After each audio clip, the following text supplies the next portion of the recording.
Hello my dear friends, कैसे हैं आप सब। मैं उम्मीद करता हूँ आप सब अच्छे होंगे। तो आज हम पढ़ने वाले हैं दर्पण। दर्पण क्या होता है। तो मैंने पिछली वीडियो में आपके लिए प्रकाश का परावर्तन तथा अपवर्तन पढ़ा दिया है। तो आपको कोई भी डाउट या प्रॉब्लम है तो मुझे आप कमेंट बॉक्स में लिखकर बता सकते हैं। तो आज मैं आपको पढ़ाने वाला हूँ दर्पण। तो दर्पण में आज आपको कोई डाउट नहीं रहने वाला है। चलिए स्टार्ट करते हैं। तो पहले हम बात कर लेते हैं दर्पण की।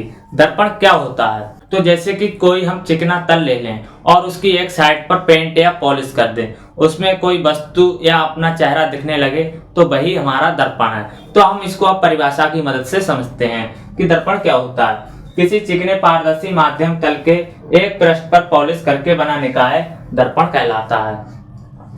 तो जो किसी चिकने पृष्ठ के एक तल पर हम पॉलिश कर देते हैं तो यह जो निकाय या सिस्टम बनता है उसे हम दर्पण कहते हैं। चलिए अब दर्पण के प्रकार जानते हैं। दर्पण दो प्रकार के होते हैं। तो पहला दर्पण है समतल दर्पण, दूसरा है गोलीय दर्पण। तो अब बात करते हैं समतल दर्पण की। समतल दर्पण क्या है।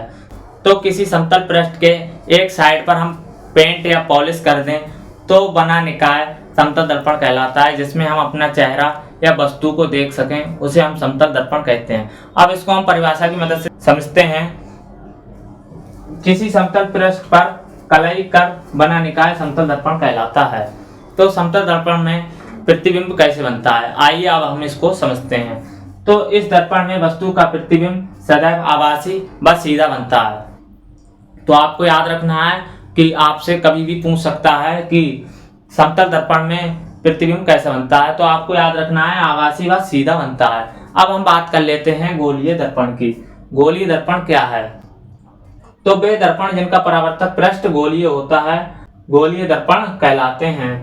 तो गोलीय दर्पण वो दर्पण होते हैं जिनका परावर्तक पृष्ठ गोलीय होता है, वो दर्पण गोलीय दर्पण कहलाते हैं। अब गोलीय दर्पण भी दो प्रकार के होते हैं। तो पहला है अवतल दर्पण, दूसरा है उत्तल दर्पण। अब बात करते हैं अवतल दर्पण की। अवतल दर्पण क्या होते हैं। तो वे गोलीय दर्पण जिनका परावर्तक तल दबा हुआ होता है।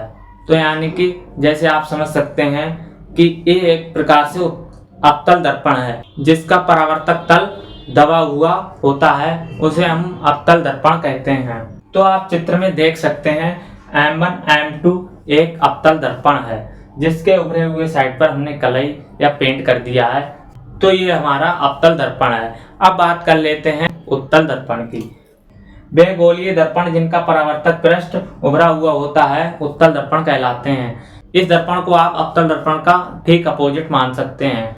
M1 M2 एक उत्तल दर्पण है। चलिए अब हम बात कर लेते हैं गोलीय दर्पण से संबंधित कुछ परिभाषाओं की। तो पहली परिभाषा हमारे पास क्या है। पहली परिभाषा हमारे पास दर्पण का ध्रुव। और दर्पण का ध्रुव क्या होता है। गोलीय दर्पण के परावर्तक पृष्ठ के केंद्र को दर्पण का ध्रुव कहते हैं। इसे P से डोनेट करते हैं, यानी कि किसी दर्पण का जो परावर्तक पृष्ठ है उसका केंद्र है, उसी को हम दर्पण का ध्रुव कहते हैं। चलिए आगे बढ़ते हैं। अब हम बात करते हैं वक्रता केंद्र। वक्रता केंद्र क्या है। गोलीय दर्पण जिस खोखले गोले का भाग होता है उस गोले का केंद्र ही वक्रता केंद्र कहलाता है। तो जैसा कि कभी ना कभी ये गोले का भाग रहा होगा, तो इस गोले के केंद्र को ही हम वक्रता केंद्र कहते हैं। चलिए अब बात करते हैं हम वक्रता त्रिज्या की। वक्रता त्रिज्या क्या होती है। दर्पण के ध्रुव तथा वक्रता केंद्र तक की दूरी को हम वक्रता त्रिज्या कहते हैं। ध्रुव से लेकर केंद्र तक की दूरी को हम वक्रता त्रिज्या कहते हैं। चलिए अब बात करते हैं मुख्य अक्ष की। मुख्य अक्ष क्या है। ध्रुव तथा वक्रता केंद्र को मिलाने वाली रेखा को मुख्य अक्ष कहते हैं। तो ये हमारा ध्रुव है। ध्रुव तथा वक्रता त्रिज्या को मिलाने वाली रेखा को ही हम मुख्य अक्ष कहते हैं। चलिए बात करते हैं मुख्य फोकस की। मुख्य फोकस क्या है। गोलीय दर्पण के मुख्य अक्ष के समांतर आने वाली किरण दर्पण से टकराने के बाद मुख्य अक्ष के जिस बिंदु से वापस जाती है उस बिंदु को मुख्य अक्ष का फोकस कहते हैं। तो जैसे कि यहाँ पर कोई मुख्य अक्ष के समांतर एक लाइन आई, यानी कि कोई प्रकाश की किरण आई, तो दर्पण से परावर्तन के बाद वो जिस बिंदु से होकर गुजरती है उसी को हम मुख्य फोकस कहते हैं। तो चलिए अब बात कर लेते हैं हम फोकस दूरी की। तो फोकस दूरी क्या है। दर्पण के ध्रुव तथा मुख्य फोकस तक की दूरी को हम फोकस दूरी कहते हैं। दर्पण का ध्रुव तथा मुख्य फोकस तक की दूरी को हम फोकस दूरी कहते हैं। मैं उम्मीद करता हूँ दर्पण आपको बहुत अच्छे से समझ में आ गया होगा। मैंने आपको बहुत बेसिक और गहराई से आपको बताया है, तो आपको सबसे पहले इसके नोट्स बनाने हैं, उसके बाद आपको इसको याद करना है। चलिए मिलते हैं नेक्स्ट वीडियो में, तब तक के लिए बाय बाय।